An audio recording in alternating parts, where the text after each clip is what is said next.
Hi, Hi, Dr. Dan again. Sorry, that's the donkey again. While we have him, we should probably come here. We should probably utilize him. So, if you have a traumatic brain injury, these kind of things happen all the time. Having a traumatic brain injury, it's very similar to having a stroke. Let's just say that a force enters here, exit there, but in the meantime, this area, the force of the impact breaks up or crushes tissue. Now the brain is basically jello, pretty friable stuff, pretty easy to break.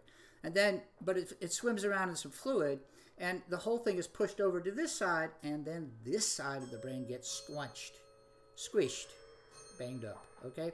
So then you have tissue that's just basically bruised, okay? And then the problems become you're bleeding. You're bleeding into your brain, which causes all kinds of problems. Because even after the bleeding stops, there's white blood cells and things that come in to clear up the damage, which causes inflammation, which is causes more cell death. But just not getting blood to an area means that you can't get food to the cells, and you can't take away the waste products. Cell death will occur, apoptosis. So I just thought I'd explain a few things about, in lay terms, what happens with a brain injury. So why they're so complicated is that it depends on what you hit. If you get hit here, well then this frontal cortex, which is basically who you are, your identity as a person, your executive functions, that's what we think of as ourselves. And then in the back, because I hit the windshield here, but then I go flying back and I stretch my neck out and bang my head against the seat. So the back part, the occipital area, is basically the center of sight, but it also puts a lot of things together back there because you have to take what you're seeing, integrate into what you're hearing, integrate into what you're going to do. Am I going to run away from that Tyrannosaurus Rex? And in this case, that donkey running around, but I think he's going to run away from me because I'm a little mad that he disturbed me. But so that's why a traumatic brain injury is very difficult to deal with. If you have a torsional injury, so someone hits you, let's say the front of the car, you're driving, so you spin around. Well, guess what? All the little white matter strands, they're basically highways to different parts of your brain so that they can organize. Well, they're twisted and broken. So even if you had your area where math was, let's say, and you can't get to it because the white matter highways are twisted and banged up, you can't get to it. So that's another complicating feature. My only point is traumatic brain injury is very complicated, right? Especially those that there was some unconscious, someone was unconscious for any amount of time. Now, neurology and psychiatry in the 90s got much better because of President Reagan. He had, as you might remember, dementia, Alzheimer's, which is costing the government a lot of money because Medicare doesn't like to pay for dementia.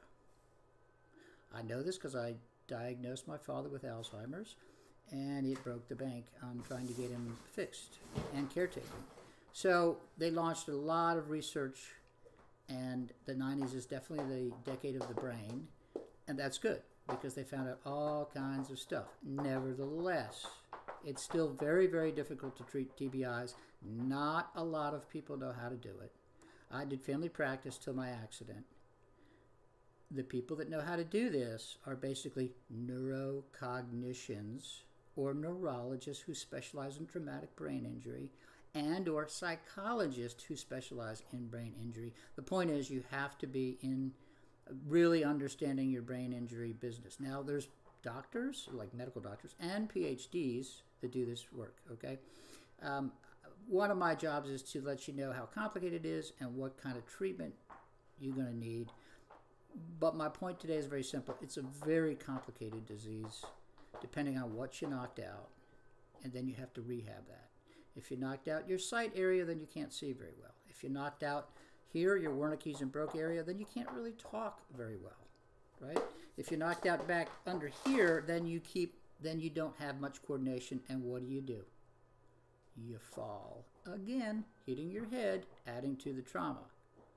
Additionally, if you hit the front part, well, guess what? You've lost your executive functioning, and you're probably not going to make good decisions, like you're going to get on a motorcycle, though you know you shouldn't, and then you're going to crash the motorcycle, and what?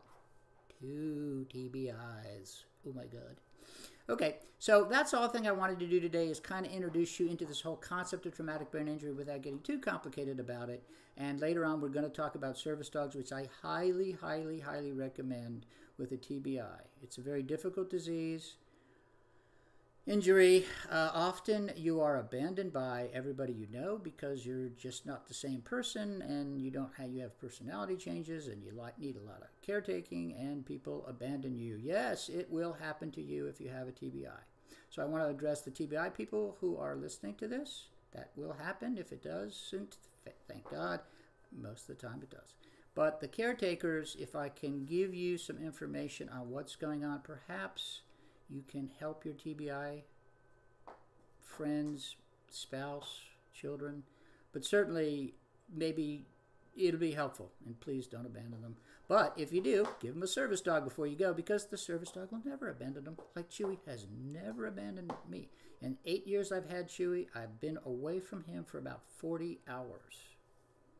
We'll talk about all this later, but I just wanted to do a brief overview on TBIs. I keep them really brief because if you're like me with a TBI, your attention span is this short. Okay, thanks. See you next time. Hello, this is Dr. Dan again. We were disturbed there by a donkey break-in. Let me reiterate. I'm Dr. Dan.